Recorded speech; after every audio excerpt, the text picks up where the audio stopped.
we, as people of faith, and as leaders within our own communities of faith, have the obligation to use our voices, our influence, to share, advocate, and support the rights of transgender folk, and in fact to speak to the legislature to do the right thing, and to use our bully pulpits, if you will, our faith pulpits, to advocate for those who haven't heretofore been kind of locked out legally from the rights and privileges that others have.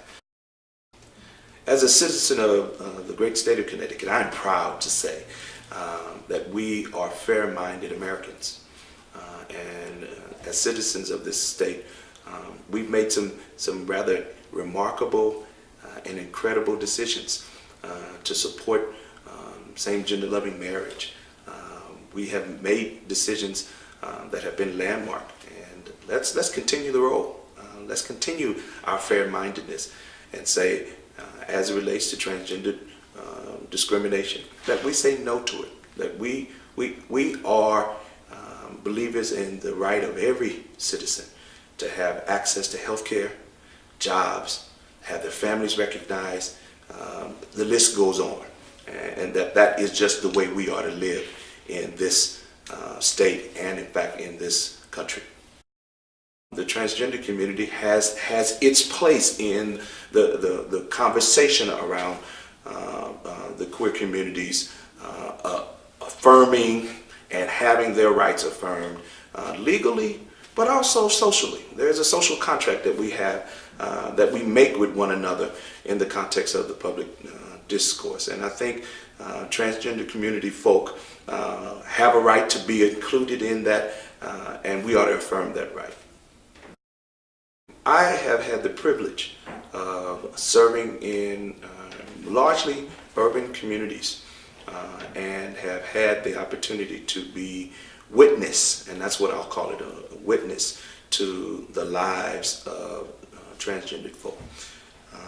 And I'm thinking of a person right now whose struggle from early on was how to fit in, how to recognize the difference that they felt within themselves. And that led to a way in which they dressed and the kind of confusion that folk viewed, although they didn't think it was too confusing, and their internal life. And as a pastor, I am certainly engaged and involved and certainly aware of the spiritual struggle of people. And I've been provided the great privilege to help people negotiate that.